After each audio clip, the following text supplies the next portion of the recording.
Kitalo y'omusajja banna. Kitalo. Mulamu bannange. Nabadde naaba. Saa ziri mu nnya. Kati ne mpulira Tata Sophie ngagula oluggi nga ndi mu kweyira amazzi. Kati Tata Sophie naggula oluggi wayise sekendi emu. Emmotoka ya Anko ne James Ndewu neyita bwe si ne piki nagira bwe si. Nayingidde omulundi gumu piki azze emugoba. Kati nge ne ngamba Anka ababbi balabika bamujiddeko mu mutima gwange. Kati adde bakayingira essasi ne livuga. Nendekaana mukinabiro gye nnabadde ne mpita Matayo neiba wange omulala. Nga Matayo. Kyane ngamba sajja tebajja kujja nange bankube nensirika. Nembera mu kinaabira amasasi ne gavuga nga mpulira Anka agamba muntaase. Kati nga Mukyalawe agamba temumutta mumusonyiwe mumuleke mutwale byonna bye mwagala naye mumuleke. Sasi nga gayiika buyisi galinga mazzi.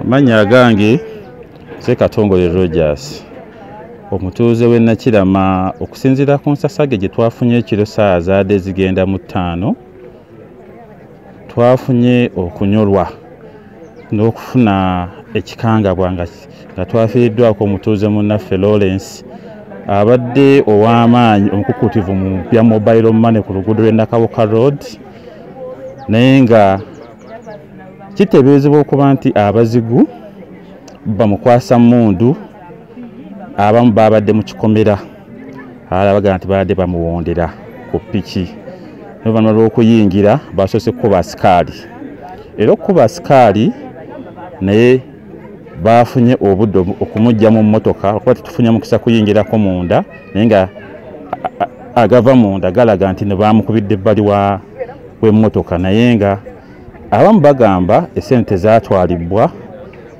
kyabadde kyekuusa ku bulamu oba ne bya bizinensi naye nga bwetyo tufunidde okunyolwa okuba mutuuze munnaffe eno e Nakirama Kasenge. Amanya eribadde litambula erinnya lya bizinensi ebadde Lawrence Investment nga bakola mobile money naye nga ye yabadde Lawrence Mukyalawe yabadde Nola lwakuba nti mukyala yasoma tuse naye asikaali gwe badde bayita Rashidi ye yafudde fiiriddewo ne Omugagga Lawrence naye yafiiriddewo. Ebinoloza byebina nyingi byekuusa mu nsonga za ttaka ensonga za babbi bano sina kyenyinza kugamba kiwanvu naye kyetuyinza okuba nga nti kyenyinza okutegeeza byabadde biyinza okwekuusa ku bizinensi naye nga tetumanyi kiwanvu naffe tukyalinda kulaba kikiddako tomanya mu maaso bayinza okuba batutegeeza ekiddako naye nga tunyoleddwa nnyo.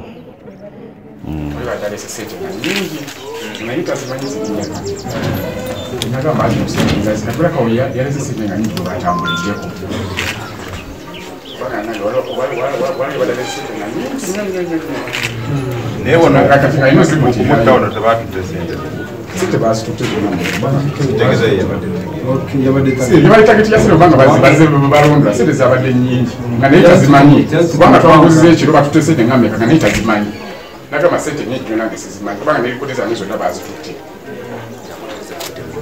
Kubanga ye yagezezaako okuwawo kubanga bwe yasoose n'adduka kati basoose ne badduka yebweku kati ye omwami n'avaayo kwagala okubalwanyiza tono n'amukwata mukama togenda ye nayagala okubalwanyiza n'amukuba n'adda abo yange bamuwongera afire. Asikaali yabadde Asikaali yabadde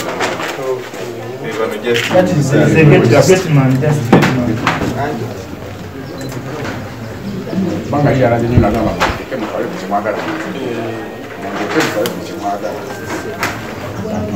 nenga baze balondola sente basindiza abadde nyingi naye tazimanyi baba ntewe ekimwate simu sente ku kimba kifute muteekeeko siina kyakola.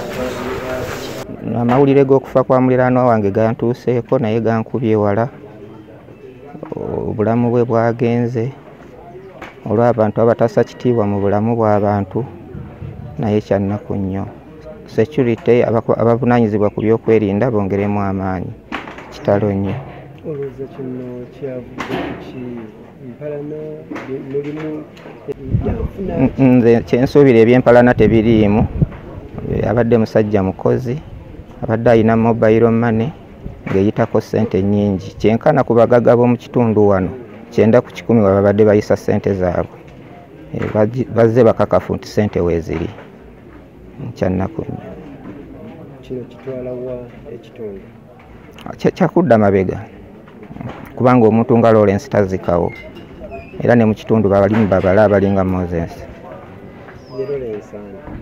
manyiiko lya Lawrence erinnya Nsereko Isaac Kiwalabye.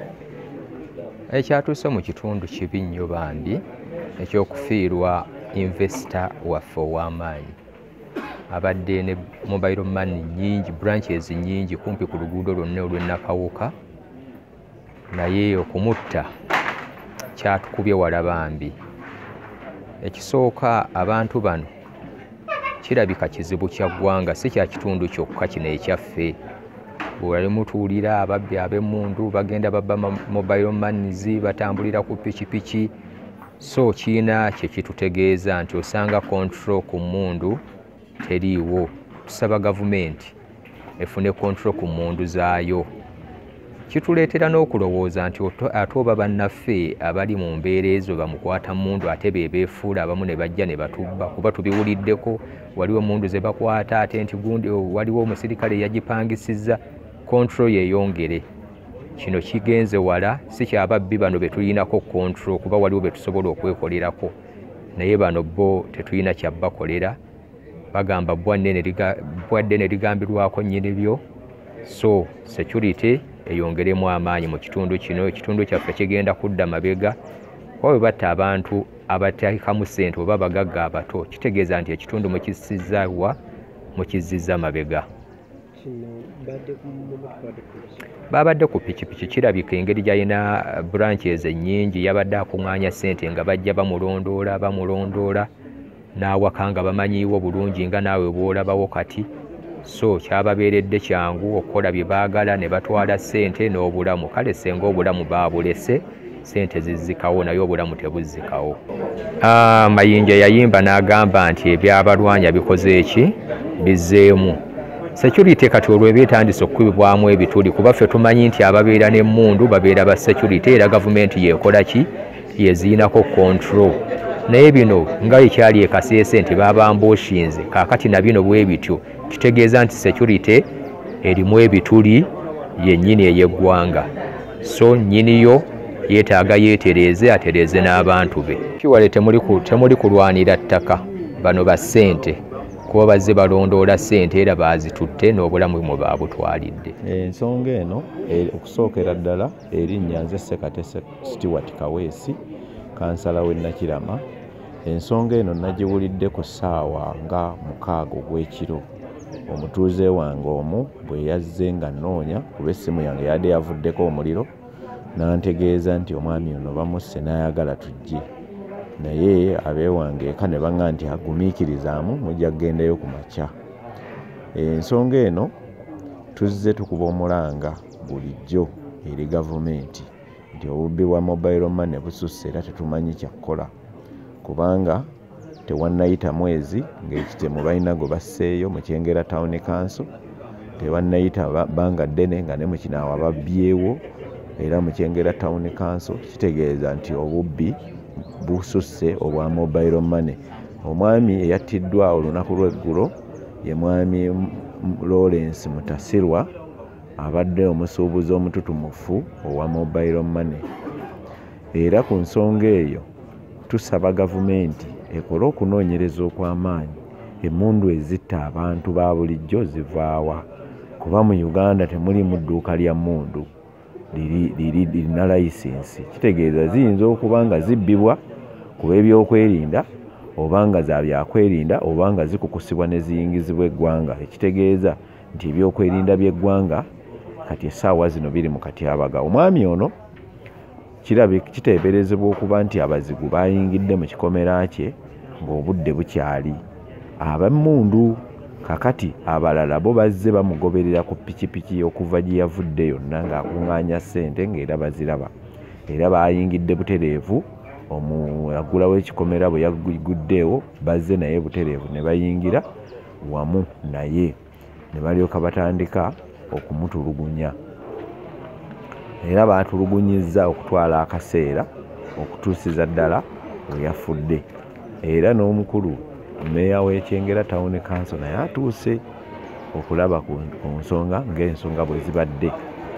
Kakati ensonga eyo bwe yamaze okubeerawo twategeezeddwako naye abakuumaddembe ne basalako ebitundu byonna naye nga tuzze buli lunaku tubategeeza nti ebyokwerinda birimu ebituli byongezebwemu amaanyi. Waliwo omwami agambibwa okuba nti ate abadde wa byakwerinda mwami mu Tanzania abadde alina mobile money nyingi, so ng'abadde atera okukuŋŋaanya ssente ze n'akomawo nazo ewaka bulijjo. Naye nga ne wiiki ewedde era baamukuba ejjinja ku mutwe, abadde alina ekiwundu. Kati olwaleero baleka baamulinnye kagere ng'alina ssente mu mmotoka n'ayingira bulungi geeti, n'omukuumi we aggulawo geeti naye baamuತ್ತಿddemu naye ne bamutta ne ssente ne bazitwala. Kyokka omukyala yegeyadde naye ye omukyala tebaamukoze ki, ye tebaamuse. So nvumirira ekikolwa kino eky'obubbi n'okutta, waakiri baali mbubbye naye ne batamutta. So kubiriza abantu baffe naddala buli kaseera mbeera nkyogera abalina ku ssente eziwerako. Kati kigambibwa nti baatutta obukadde, sooka oyimiriza oyo, kigambibwa nti baatutta obukadde obuwera nga 8, kyokka nga kamera zeetaagisa obukadde 2 bwokka okuteeka ku nnyumba. Situgaana nti kamera zisobola obutaziyiza kikolwa, naye zisobola okubalaga, okubayamba okutandika okunoonyereza. N'omubbi yennyini oba omutemu bw'amanya nti abantu waliwo kamera tajja nga bw'ajja awantu atali kamera. So abagagga bonna abalina ate kati ekikomera nga kino bw'okubako kamera ziba teziyamba wano wokka, ziyamba ne neiba oli kuba zirabayo n'eri. Katulabye munda eri nga yasiba ekikomera mulimu olusuku, ebibira. Kati kamera zaali badde we ziri nga zitunudde ewantu ng'eyo. Kigambibwa nti bayinza okuba nga babadde basangiddwa munda, abamu nga bali munda. Era nze nsuubira ti oba oli awo yensonga lwaki noono omukuumi wa geeti baamuse. Tomanya, sigamba nti kituufu, naye tomanya baaba abasajja kasita bamanya nti wabaddemu mu lukwe naawe bakuttiramu. Tubiraba emirundi mingi nnyo nti badreva abasinga nabo babatta nga babadde basiba bakama baabo olw'okuba nti babeera bamanyiko ku lukwe, basaanyaawo obujulizi obwo. Paka tuweebuuze omukuumi wa geeti babadde batta waaki, talina jambiya, talina mmundu. So biri awo ebito, naye nsaba poliisi etandikirawo n'okunoonyereza. Naye n'abantu baffe omanya nti nno mulina ssente eziwerako ngezo, munnyukengako nga bukyali, mubeere nga mukola ki, mutuuka ewaka.